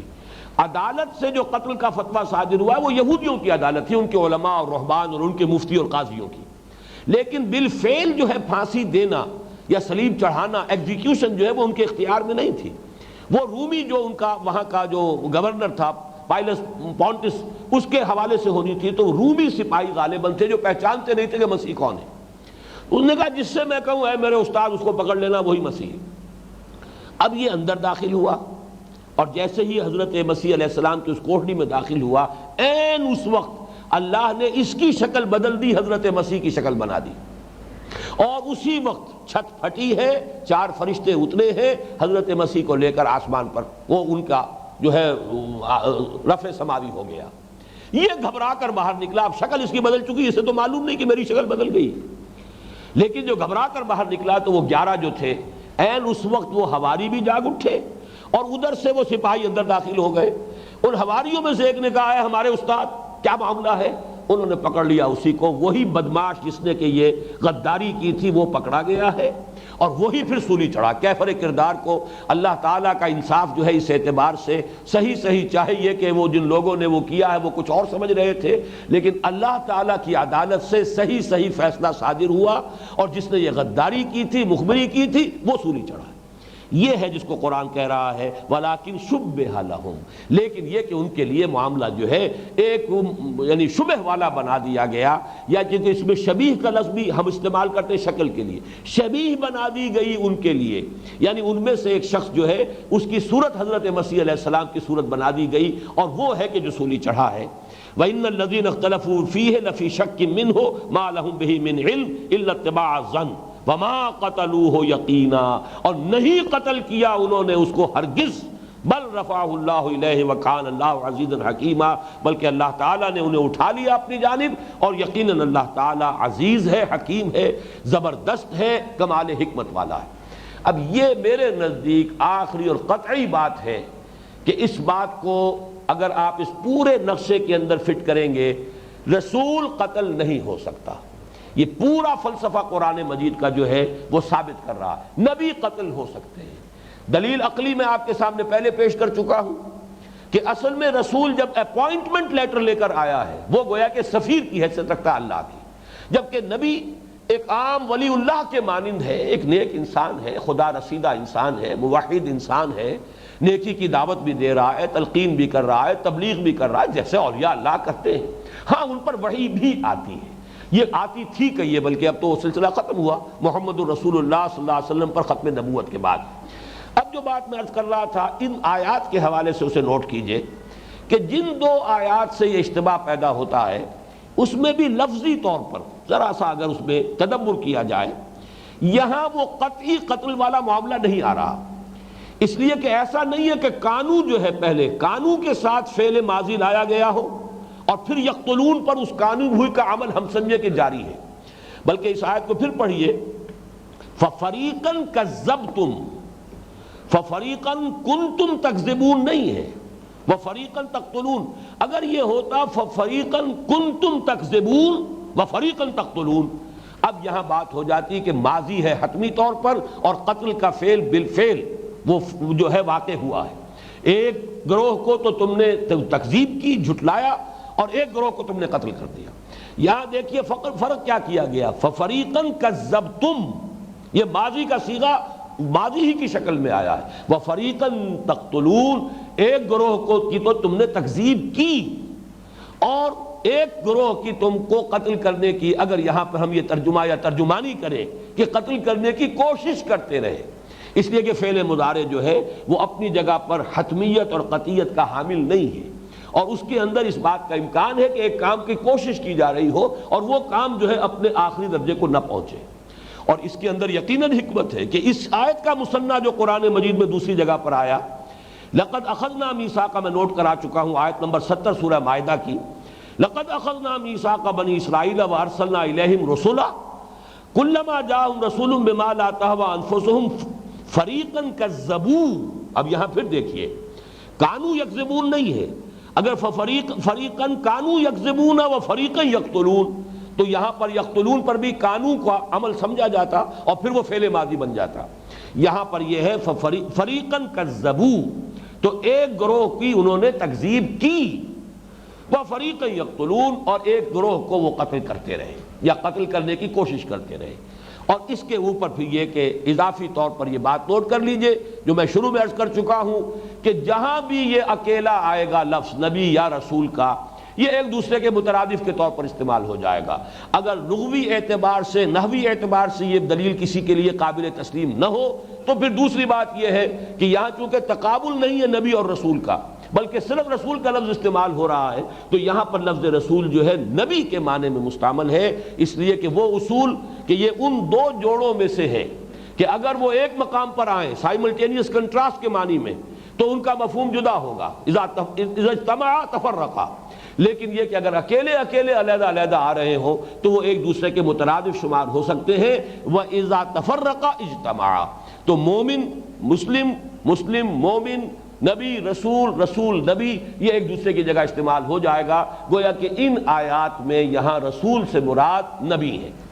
ھذا ما عندی والعلم عند اللہ، لیکن چونکہ مجھے بہرحال اس موضوع پر پورا انشراح صدر حاصل ہے، بلکہ حضرت مسیح علیہ السلام کے رفع سماوی اور ان کے دوبارہ دنیا میں آنے پر مجھے یقین کامل حاصل ہے، اور یہ یقین کامل صرف احادیث کی بنیاد پر نہیں ہے، بلکہ میں یہ سمجھتا ہوں کہ قرآن مجید کے فلسفے اور حکمت کے ساتھ اس کی کامل مطابقت ہے، اور وہ پورا نقشہ جو ہے وہ بالکل فٹ بیٹھتا ہے۔ انجیل برنباس نے بھی اس کی تفصیل دے دی ہے، اور باقی یہ کہ قرآن مجید کے اندر بھی جو بیان ہے جس طریقے سے اگر آپ اس کے احادیث کے ساتھ اس کا جوڑ ملائیں گے تو اس کی چولیں ایک دوسرے کے ساتھ بالکل فٹ بیٹھتی ہیں۔ مجھے اس پر کوئی قطعاً اشتباہ نہیں ہے، اللہ کا شکر ہے۔ بلکہ میں آپ کو یاد دلانا کیا تذکرہ کرنا چاہتا ہوں کہ ہمارے پروفیسر یوسف سلیم چشتی صاحب اللہ تعالیٰ مغفرت فرمائے، ان پر چونکہ ایک زمانے میں لاہوریت کا اثر رہا تھا، یعنی قادیانیوں کی ایک شاخ جو لاہوری قادیانیت ہے، ایک زمانے میں وہ ان کے قائل رہے کہ یہ لوگ بڑے دین کے خادم ہیں۔ مولوی محمد علی لاہوری کا ترجمہ جو ہے انگریزی کا وہ انہیں بہت پسند تھا، اور اس کے بارے میں تو شاید آپ کے علم میں ہو کہ مولانا عبد الماجد دریابادی تک نے یہ کہا ہے رحمہ اللہ۔ انہوں نے یہ کہا کہ میں نے جب نوجوانی میں فلسفہ پڑھا تھا تو میں بالکل ملحد ہو گیا تھا، دین سے کیا، میں نفس مذہب سے، اسلام ہی نہیں مذہب سے، خدا سے، ان سب تمام چیزوں سے میں باغی ہو گیا تھا۔ تو مجھے دوبارہ مذہب کی طرف، نفس مذہب کی طرف لانے والی چیز گیتا ہے۔ گیتا کا مطالعہ کیا میں نے، اور میں اتنا متاثر ہوا کہ میں پھر وہ روحانیت اور یہ جو مذہب کے معاملات ہیں ان کا قائل ہوا، اور مذہب سے آ کے اسلام کی طرف لانے والا ترجمہ جو ہے وہ مولوی محمد علی لاہوری کا تھا۔ تو بہرحال ان لوگوں کے ذریعے سے بھی جو بھی کسی زمانے میں کام ہوا، اور چونکہ یہ لاہوری اس بات کے قائل نہیں ہے کہ غلام احمد قادیانی جو ہے وہ نبی تھا، اس اعتبار سے وہ اپنے آپ کو مسلمانوں کے ساتھ شامل سمجھتے ہیں، اگرچہ میرے نزدیک وہ شامل نہیں ہے، اس لیے کہ ثابت ہے کہ غلام احمد قادیانی نے نبوت کا دعویٰ کیا ہے۔ جب اس نے دعویٰ کیا ہے تو وہ خود کافر ہے۔ اب کافر کو آپ مجدد بھی مانیں گے تب بھی معاملہ جو ہے وہ اسی درجے کے اندر قابل اعتراض ہوگا۔ یہ میری اپنی رائے ہے، مغالطہ نہ ہو جائے، لیکن میں عرض کر رہا ہوں کہ ہمارے ہاں ایسے لوگ رہے ہیں۔ مولانا عبد الماجد دریابادی بھی اس معاملے میں توقف کیا کرتے تھے۔ تو چشتی صاحب کا معاملہ یہ تھا کہ رفع مسیح اور نزول مسیح اس کے وہ بھی قائل نہیں تھے۔ جس زمانے میں میرا یہ سلسلہ وار درس جو ہے ابھی پہلا اس کا دور شروع ہوا تھا تو مسجد شہداء میں میرا درس ہو رہا تھا، جبکہ ہم اس مقام پر پہنچے ہیں۔ میں نے انہیں خاص طور پر بلایا تھا، ان کی ضعیفی کی عمر تھی، انتظام کیا، گدا بچھایا، گاؤ تکیہ لگایا، ظاہر بات ہے کہ 80 برس کی عمر کے آس پاس اس وقت ان کا معاملہ تھا۔ انہوں نے 2 گھنٹے میرا درس سنا ہے، اور اس کے بعد اللہ کا شکر ہے، اللہ کا یہ فضل ہے، انہوں نے کہا کہ بھائی آج تم نے 50 برس سے جو ایک خیال میرے دل میں قائم تھا تم نے مجھے اس سے نجات دی، اب میں ان تمام باتوں کا قائل ہوں، اور تمہارے اس درس قرآن کی وجہ سے اللہ تعالیٰ نے مجھے ہدایت دی ہے۔ تو مجھے یہ انشراح جو ہے اللہ کے فضل و کرم سے قرآن کی بنیاد پر بھی ہے، اور اس میں اس مسئلے کی بڑی اہمیت ہے کہ نبی قتل نہیں ہو سکتے ہیں، رسول قتل نہیں ہو سکتے۔ حضرت مسیح علیہ السلام اللہ کے رسول تھے، یہ نص قرآنی ہے،